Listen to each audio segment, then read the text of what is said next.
Lors du divorce, mon mari a tout pris, la maison, les voitures, l'entreprise que j'avais aidé à bâtir ligne par ligne, tableau par tableau.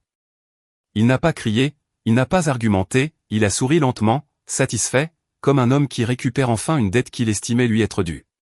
Mon avocate s'est penchée vers moi et a murmuré, « Evelyne, on peut se battre. Vous n'êtes pas obligé d'accepter. » J'ai regardé de l'autre côté de la table l'homme avec qui j'avais été marié 16 ans, celui qui m'avait juré que je ne serais jamais seul, celui qui tentait désormais de m'effacer d'un simple coup de stylo, et j'ai dit, laissez-lui tout. La pièce s'est figée. Tous ont cru que j'abandonnais, que le chagrin m'avait enfin brisé, ils ont vu une femme renoncer à sa vie parce qu'elle était trop fatiguée pour résister.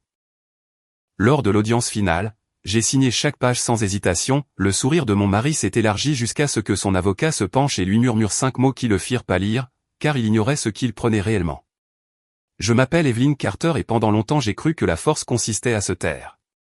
J'ai grandi dans une famille où la stabilité était une promesse sacrée, on ne courait pas après le chaos, on n'exposait pas ses difficultés, on travaillait, on endurait, on protégeait ce que l'on construisait. J'ai apporté cet état d'esprit tout droit dans mon mariage avec Daniel Carter. Quand nous nous sommes rencontrés, il était fait d'ambition et d'énergie fébrile, parlant de l'avenir comme d'une matière qu'il pouvait modeler de ses mains. Moi, je planifiais, j'organisais, j'anticipais les risques avant qu'ils ne deviennent des catastrophes. Il disait que j'étais posé, je croyais que c'était un compliment. Nous nous sommes mariés jeunes, avec plus de rêves que d'argent, notre premier appartement sentait la vieille peinture et le café brûlé, et le chauffage ne fonctionnait que si on le frappait 2 fois.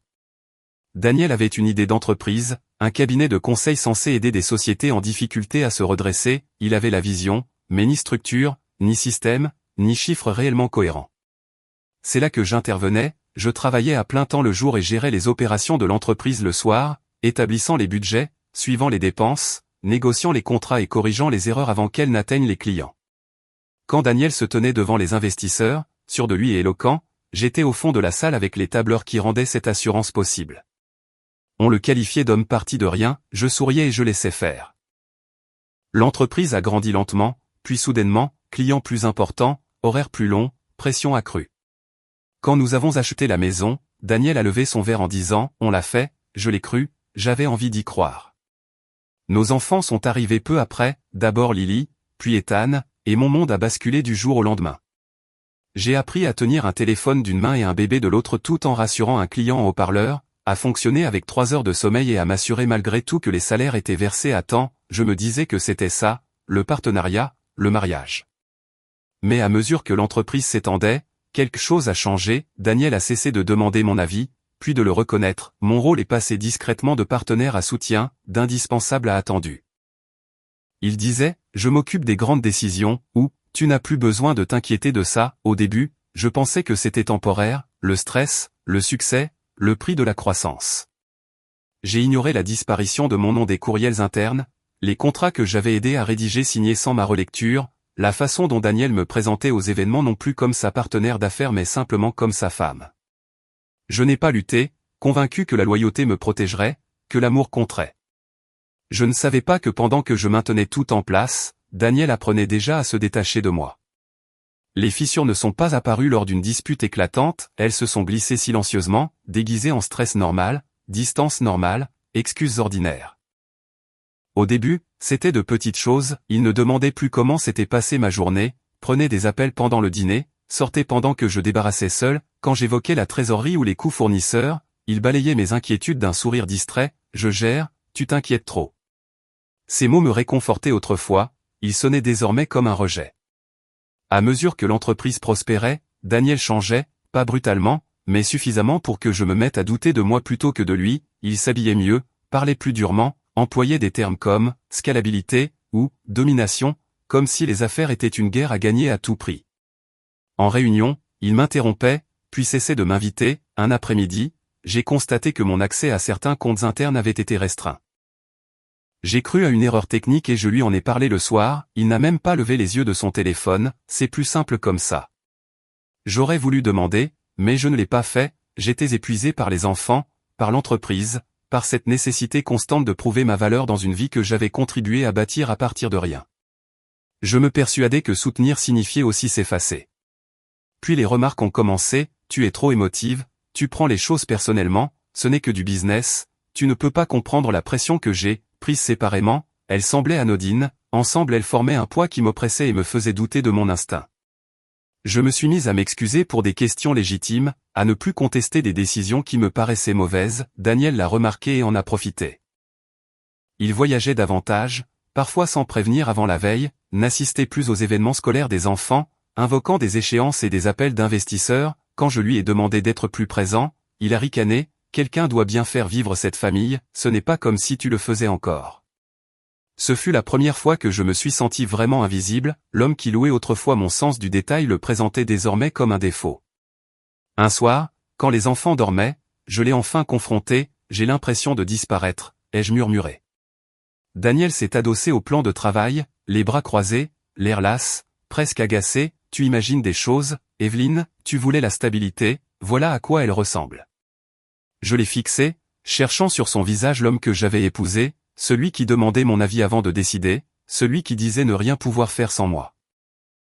Je n'ai pas signé pour être mise à l'écart, ai-je dit, il a soupiré longuement, comme si j'exagérais, tu devrais être reconnaissante, la plupart des femmes tueraient pour ce mode de vie. Cette phrase a fait mal non par sa cruauté, mais par ce qu'elle révélait, j'ai compris alors que Daniel ne me voyait plus comme son égal, mais comme un accessoire d'une vie qu'il pensait avoir gagnée seul.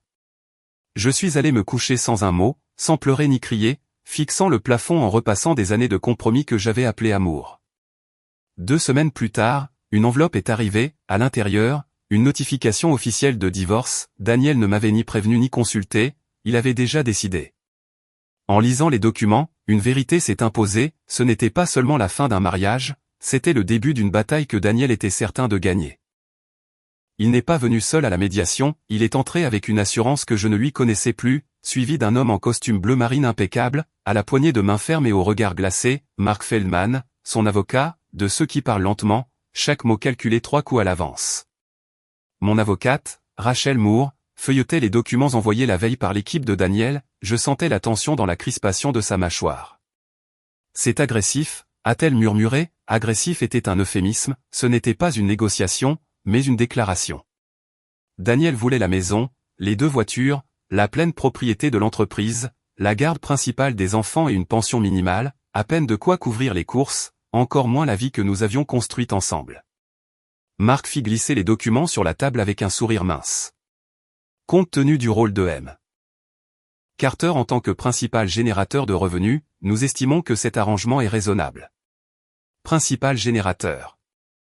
Je regardais Daniel, attendant qu'il croise mon regard. Il ne le fit pas. Il fixait la table comme s'il ne s'agissait que de paperasse, impersonnel, inévitable. Rachel se redressa sur sa chaise. Ma cliente a été profondément impliquée dans les opérations de l'entreprise dès le début. Nous en avons la documentation. Daniel prit enfin la parole. Elle s'occupait du travail de soutien, dit-il d'un ton plat, pas du leadership. Le mot tomba plus lourd qu'il ne l'imaginait. Soutien. Comme si les années passées à bâtir des systèmes, gérer la trésorerie, corriger des erreurs avant qu'elles n'explosent en crise n'avaient été qu'un bruit de fond, comme si l'entreprise s'était développée toute seule. Rachel se tourna vers moi. Evelyne, ce n'est pas équitable. Nous pouvons contester. Je hochai lentement la tête, mais mon attention revint aux documents devant moi. En parcourant les chiffres, quelque chose clochait, des frais fournisseurs étonnamment élevés, des virements que je ne reconnaissais pas, des comptes listés sous des noms abrégés. D'abord, j'ai pensé à de la négligence. Daniel avait toujours détesté les détails. Mais plus je regardais, plus une inquiétude silencieuse s'installait dans ma poitrine. Puis-je avoir des copies des états financiers des 3 dernières années ? Demandai-je. Daniel fronça les sourcils. Pourquoi ? Parce que je les veux, répondis-je calmement. Mark hésita, puis acquiesça. Nous fournirons ce qui est requis. Ce soir-là, après que les enfants se furent endormis, j'étalai les documents sur la table de la salle à manger, la même table où j'avais aidé Lily à faire ses devoirs, où Daniel et moi avions planifié des vacances que nous n'avons jamais prises. Je ne cherchais pas la vengeance, je cherchais la clarté. Ce que je trouvais fut tout autre chose, des factures qui ne correspondaient pas aux paiements, des paiements acheminés via des fournisseurs inconnus, des dépenses approuvées sans service correspondant. Mon cœur ne s'emballa pas, il ralentit.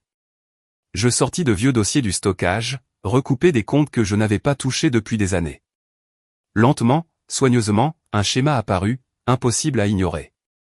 Ce n'était pas de la mauvaise gestion, c'était délibéré. Chaque transaction douteuse menait à Daniel, ses validations, ses autorisations, sa signature. Quand le soleil se leva, j'étais toujours assise sur la même chaise, fixant des chiffres qui racontaient une histoire qu'il n'avait jamais pensé que je lirais. Le lendemain, je montrai tout à Rachel. Elle resta silencieuse longtemps. « Cela change tout », dit-elle enfin. « Evelyne, on ne parle plus seulement de divorce. » J'avalai ma salive. Que se passe-t-il s'il obtient ce qu'il demande? Rachel me regarda attentivement. Alors il assume aussi toutes les responsabilités qui vont avec. C'est à cet instant que la peur s'est dissipée, non parce que je me sentais puissante, mais parce que je me sentais lucide. Daniel pensait que le divorce était une question de victoire, de prendre le plus possible, le plus vite possible, avant que je n'aie la force de résister. Il n'avait aucune idée qu'en essayant de m'effacer, il m'avait remis la vérité. Et quand on voit la vérité assez clairement, on n'a pas besoin de se battre bruyamment, il suffit de laisser la bonne personne la porter. Je n'ai pas confronté Daniel, ni ce soir-là, ni le lendemain, pas même quand chaque instinct en moi hurlait de claquer les documents sur la table et d'exiger des explications. À la place, j'ai écouté, en médiation, quand il parlait de l'entreprise comme si elle lui appartenait seule, quand il disait à ses amis, on reste civilisé, comme si la civilité consistait à dépouiller quelqu'un de tout ce qu'il avait aidé à construire, quand il rassurait son avocat en affirmant que j'étais trop émotive pour comprendre des chiffres à ce niveau. Chaque mot confirmait ce que les documents révélaient déjà. Daniel croyait que j'étais fini. Je retrouvai Rachel 2 jours plus tard, cette fois avec un dossier bien rangé à la main, copies, relevés bancaires, factures, traces de virements, organisées comme je l'avais toujours fait. En silence, avec précision, elle les parcourut page après page, son expression devenant plus grave à chaque feuille. « Evelyne, dit-elle enfin, cela montre un schéma cohérent, sociétés écrans, dépenses gonflées, fonds redirigés via des comptes liés aux proches de Daniel. » Je hochai la tête. « Je sais. » Elle se pencha en arrière, expira lentement. « Si nous soulevons cela maintenant, il niera tout, il fera disparaître des preuves, il fera traîner pendant des années. » C'est ce que je pensais, dis-je. Rachel m'étudia. « Alors, que voulez-vous faire ?» Je regardai mes mains. Elles ne tremblaient pas, ce qui me surprit. « Je veux le laisser tout prendre, dis-je, » ses sourcils se levèrent. « Vous parlez de renoncer à la maison, à l'entreprise, à tout ? » Je parle de le laisser en devenir propriétaire, corrigeai-je, de tout. Rachel resta silencieuse un long moment, puis demanda avec précaution, « Vous comprenez ce que cela signifie ?» Oui, répondis-je, cela signifie que tout ce que l'entreprise a fait devient sa responsabilité. Pour la première fois depuis le début du divorce, Rachel sourit, mais ce n'était pas un sourire heureux, plutôt celui qui naît quand les pièces s'emboîtent enfin. C'est un risque calculé, dit-elle, mais si vous avez raison, c'est aussi très efficace. À partir de là, tout changea en apparence, je cessai de m'opposer en médiation, j'arrêtai de questionner les exigences, j'acceptais des conditions qui mettaient visiblement mon avocate mal à l'aise. « Vous êtes sûr ?» murmurait-elle plus d'une fois. « Faites-moi confiance », murmurai-je en retour. Daniel le remarqua immédiatement. Sa méfiance dura environ une semaine, puis se transforma en assurance. Il arriva aux réunions détendues, presque joyeux, parla ouvertement de repartir à zéro, d'avancer, plaisanta sur le fait d'avoir enfin le contrôle total de l'entreprise comme d'un trophée mérité. Une fois, en attendant le début d'une séance, il se pencha vers moi, « Tu aurais pu rendre les choses plus difficiles », dit-il doucement. « J'apprécie que tu n'aies pas fait traîner. » Je croisai son regard et lui offris un petit sourire fatigué. « Je veux juste la paix. » Il hocha la tête, satisfait. « C'est intelligent, se battre ne fait que blesser tout le monde. » Je me demandais s'il entendait l'ironie de sa propre voix. À la maison, je me préparais à une autre vie, faisant des cartons lentement, avec soin, choisissant ce que j'emportais et ce que je laissais. Les enfants remarquaient le changement, même s'ils ne le comprenaient pas. « On déménage ?» demanda Lily un soir. « Oui », répondis-je doucement, « mais tout ira bien. » Je veillais à ce qu'ils se sentent en sécurité, qu'ils sachent que ce n'était pas de leur faute, que certaines fins ne naissent pas de la colère mais de la clarté. Pendant ce temps, Rachel contacta un expert comptable judiciaire, discrètement, professionnellement, sans accusation ni alerte, seulement des questions étayées par des documents. Chaque jour, le dossier se renforçait, chaque jour, Daniel était plus convaincu d'avoir déjà gagné. Quand l'audience finale fut fixée, il célébrait ouvertement, parlait de rénovation de la maison, de restructuration de l'entreprise, d'un avenir qui ne m'incluait plus. Et je le laissais faire, car la vérité n'était plus quelque chose que je devais crier, mais quelque chose que je devais le laisser porter jusqu'au tribunal. À l'approche de l'audience finale, j'avais perfectionné le rôle que Daniel attendait de moi, je parlais moins, posais moins de questions, acquiesçais lorsque son avocat exposait des conditions qui m'auraient brisé quelques mois plus tôt, aux yeux de tous, j'avais l'air épuisé, vaincu, d'une femme usée par la trahison, prête à signer n'importe quoi pour que la douleur cesse. Daniel prit mon calme pour une reddition. Lors de notre dernière séance de médiation, Mark Feldman présenta l'accord avec une satisfaction visible, expliquant chaque clause lentement, clairement, comme une leçon. La pleine propriété de Carter & Rowe Consulting est transférée à Monsieur Daniel Carter, la résidence conjugale est transférée à Monsieur Carter, tous les comptes, actifs et obligations associées suivent en conséquence, sans exonération des obligations. Le mot resta suspendu un instant, puis se perdit dans le léger rire de Daniel. Ça semble simple, dit-il. Rachel se crispa à côté de moi, je sentais la tension irradier de son corps, l'instinct d'objecter brûlant sous la surface. Elle se pencha vers moi, presque inaudible, « Evelyne, c'est votre dernière chance de résister. » Je la regardai et secouai la tête une fois, lentement, délibérément. « Non, dis-je, nous acceptons. » Daniel me lança un regard surpris, puis satisfait. « Tu vois, dit-il à Marc, je te l'avais dit, elle finirait par s'y faire. » Comme si j'étais une enfant acceptant enfin la réalité. Ce soir-là, après que les enfants se furent endormis, Rachel m'appela, « J'ai besoin de te demander quelque chose, dit-elle prudemment, es-tu absolument certaine ? » « Oui, répondis-je sans hésiter. Il y eut un silence, puis elle soupira. « Très bien, alors on fait ça proprement, sans drame ni délai. » C'était exactement ce que je voulais. Dans les jours précédant l'audience, Daniel devint presque aimable, envoyant des messages polis pour l'organisation, demandant si j'avais besoin de plus de temps pour faire mes cartons, proposant même que je garde quelques meubles, comme si la générosité pouvait réécrire le passé. Il préfère 10 réponses, j'ai tout refusé, non pas par colère, mais parce que j'avais cessé de faire semblant que tout cela comptait davantage que ce qui allait suivre. La veille de l'audience, j'étais assise seule dans mon nouvel appartement, plus petit, plus calme, étranger encore, avec des cartons alignés le long des murs, à moitié défaits, et Lily et Ethan qui me rejoindraient le week-end suivant. Je me suis servi un verre d'eau et j'ai ouvert mon ordinateur portable une dernière fois, les dossiers étaient là, classés, horodatés, sauvegardés, 3 années de documents que Daniel n'avait jamais songé à cacher à la femme qui dirigeait autrefois ses opérations. Je ne me sentais pas victorieuse, je me sentais stable. Le matin de l'audience, je me suis habillé simplement, sans tailleur de pouvoir ni bijoux voyants, seulement une blouse nette et des couleurs neutres, ne voulant rien laisser détourner l'attention de l'essentiel.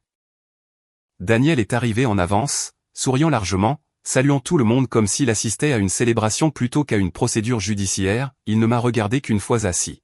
« Ça va ?» a-t-il demandé d'un ton presque sincère.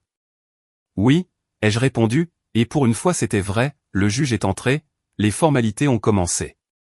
Les clauses ont été lues une à une, chaque actif transféré, chaque signature exigée, chaque décision rendue définitive, et lorsque les documents ont été posés devant moi, la salle d'audience est devenue étrangement silencieuse. J'ai pris le stylo, sentant son poids dans ma main, Rachel observait attentivement, Daniel s'adossait, bras croisés, sûr de lui. J'ai signé page après page, ligne après ligne, sans hésitation ni pause, puis j'ai fait glisser les documents et rendu le stylo. Daniel a expiré, satisfait, s'est penché vers Marc pour lui murmurer quelque chose que je n'ai pas entendu, son sourire disant clairement, c'est fini. Le juge a hoché la tête en parcourant les dernières pages, très bien. Avant de conclure. Les portes au fond de la salle se sont ouvertes, un bruit discret, presque imperceptible, et pourtant tout a changé. Je ne me suis pas retourné tout de suite, je n'en avais pas besoin, j'ai senti le basculement, la tension soudaine, le silence imprévu. Daniel s'est retourné le premier, dans le reflet de ses yeux, j'ai vu la confusion puis l'inquiétude, il avait tout pris, sans encore savoir ce que ce « tout » contenait réellement, et pour la première fois depuis le début du divorce, ce n'était pas moi qui retenais mon souffle. Les portes se sont refermées doucement derrière eux, 2 hommes se tenaient au fond, costume sombre, posture calme, expression neutre, sans se presser ni se présenter. L'un tenait un dossier mince, banal en apparence jusqu'à ce qu'il tombe entre de mauvaises mains. Le juge s'est interrompu, Daniel s'est redressé, et le sourire assuré de Mark Feldman a vacillé pour la première fois. L'homme s'est approché et a posé le dossier devant lui, sans explication ni mise en scène. Mark l'a ouvert et j'ai vu le changement le traverser, d'abord subtil puis évident, lèvres entr'ouvertes puis serrées, page parcourue, épaules crispées, visage blêmissant. Daniel s'est penché, qu'est-ce que c'est ? On a presque terminé. Mark n'a pas répondu tout de suite, puis a murmuré 5 mots, une enquête fédérale est ouverte. Daniel s'est figé une fraction de seconde, comme s'il n'avait pas compris, puis l'incrédulité a remplacé la confusion. Qu'est-ce que ça veut dire, a-t-il exigé, trop fort. L'un des hommes a avancé, Monsieur Carter, nous sommes ici pour notifier votre conseil d'une enquête en cours concernant Carter & Rowe Consulting. La salle a semblé se contracter, le juge a ajusté ses lunettes. Y a-t-il un élément pertinent pour l'audience d'aujourd'hui ? Oui, votre honneur, Monsieur Carter vient d'assumer l'entière propriété de la société, y compris tous les actifs et les passifs. Les passifs, cette fois le mot a porté, la tête de Daniel a fouetté vers moi et nos regards se sont croisés, sa confiance enfin fissurée, non par la colère ou l'arrogance mais par la peur. Quelle enquête ? C'est une erreur, a-t-il dit. Mark a parlé d'une voix tendue, Daniel, écoute. Le second homme a posé un autre document, l'enquête porte sur des activités financières menées au cours des 3 dernières années, et il prendrait contact pour la suite. Ils n'ont ni accusé ni menacé, ils n'en avaient pas besoin, ils sont repartis aussi discrètement qu'ils étaient venus, les portes se refermant et laissant le silence s'engouffrer.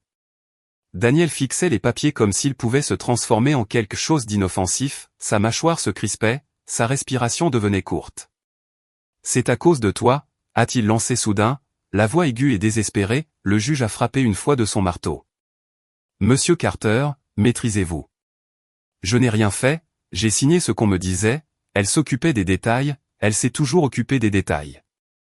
Je n'ai pas répondu, Mark s'est frotté les tempes, Daniel, la société est désormais entièrement à toi, y compris les dossiers non réglés. Daniel a secoué la tête, non, ce n'est pas comme ça, elle était impliquée, elle a approuvé. Mark l'a regardé avec presque de la pitié, ton nom figure sur les validations. Daniel s'est levé brusquement, la chaise raclant le sol, tu ne peux pas faire ça, a-t-il dit en me pointant, vous m'avez laissé faire en sachant. Monsieur Carter, asseyez-vous, a ordonné le juge, il s'est rassis lentement, les mains tremblantes. Je l'ai observé sans satisfaction ni triomphe, avec ce calme étrange qui vient quand une vérité tient enfin seule. Rachel s'est penchée vers moi, ça va. J'ai hoché la tête, parce que chaque accord discret, chaque signature, chaque retenue m'avait mené exactement ici. Daniel s'est tourné vers moi, la voix brisée, pourquoi n'as-tu rien dit ? Je l'ai regardé droit dans les yeux, tu n'écoutais jamais quand je parlais. Le juge a repris, compte tenu des circonstances, le rôle de ce tribunal demeure inchangé, l'accord reste valable tel que signé. Daniel s'est pris la tête dans les mains, l'audience s'est conclue rapidement, les formalités expédiées, le juge est sorti, les gens se sont levés, ont chuchoté, tandis que Daniel restait assis, Mark lui parlant à voix basse, toute assurance envolée. Rachel et moi sommes partis, en passant devant leur table, Daniel a levé vers moi des yeux rougis, tu savais. J'ai marqué une pause, oui, je t'ai laissé prendre exactement ce que tu avais demandé. Dehors, l'air semblait plus léger, comme si la pression que je portais s'était enfin dissipée, Rachel a soufflé, je n'ai jamais vu ça. Moi non plus. Mon téléphone a vibré, message du comptable judiciaire, ils ont accusé réception, la procédure avance, je l'ai rangé, il n'y avait plus rien à faire. Daniel avait pris la maison, les voitures, l'entreprise, et avec eux la responsabilité d'une histoire qu'il n'avait jamais pensé devoir porter. En descendant les marches du tribunal, je ne me sentais pas gagnante, je me sentais libre, car parfois la justice n'arrive ni avec des cris ni avec des portes claquées, mais en silence, en 5 mots prononcés trop tard pour être retirés.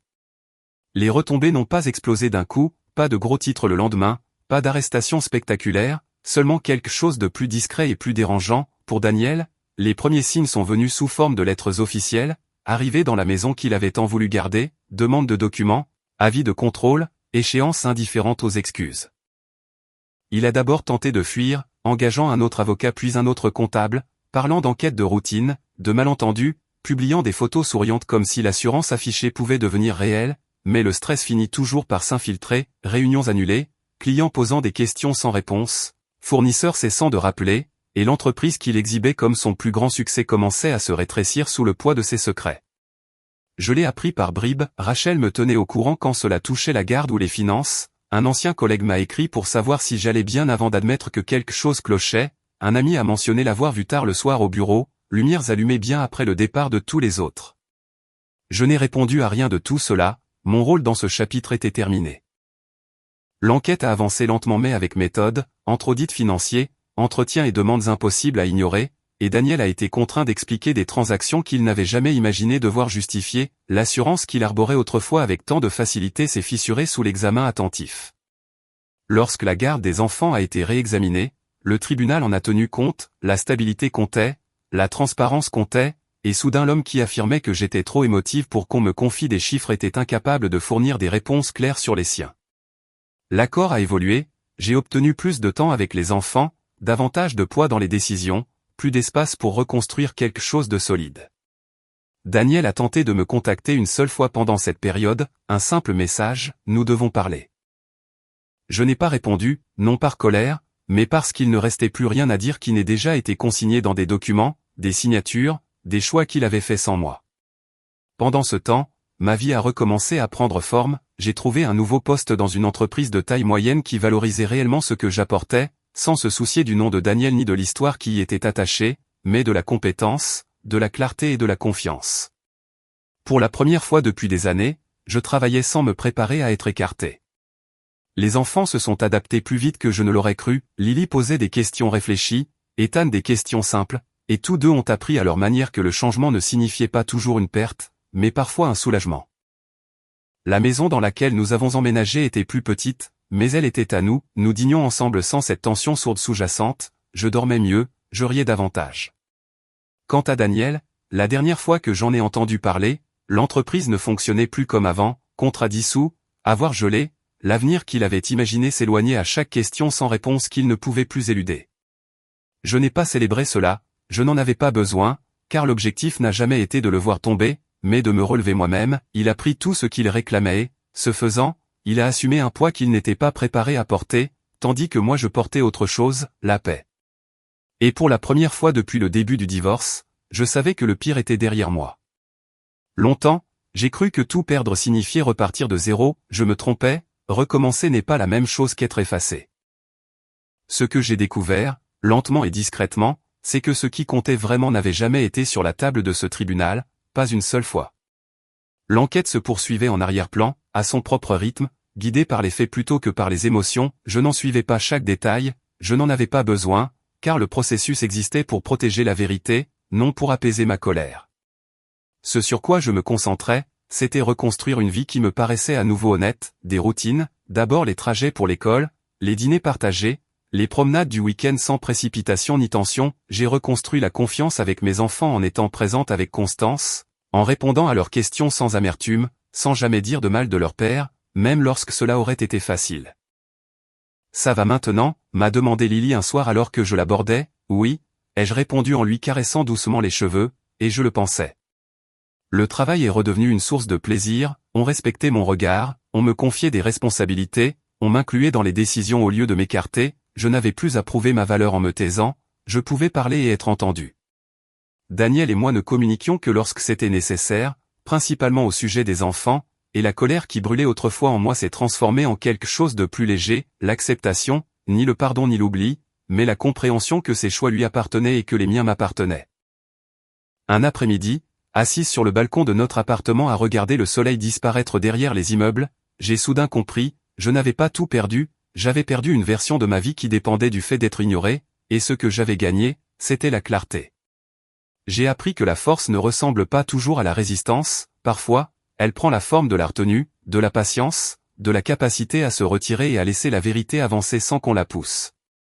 Dans le divorce, mon mari a tout pris, la maison, les voitures, l'entreprise, il croyait que ces choses définissaient la réussite, que les prendre équivalait à gagner, mais ce qu'il a réellement pris, c'est la responsabilité de chaque décision prise sans moi, de chaque ligne signée sans être lue, de chaque raccourci qu'il pensait pouvoir dissimuler. Moi, je suis parti avec autre chose, mon nom, mon intégrité, mon avenir, et si vous écoutez ceci parce que vous avez l'impression de vous tenir vous aussi au bord de tout perdre, sachez-le, parfois, le moment qui ressemble à une reddition est en réalité celui où vous reprenez votre pouvoir, non pas en criant plus fort, mais en restant ferme, en laissant la vérité faire son œuvre et en choisissant d'avancer la tête haute. Je n'ai pas tout perdu, je me suis enfin trouvé.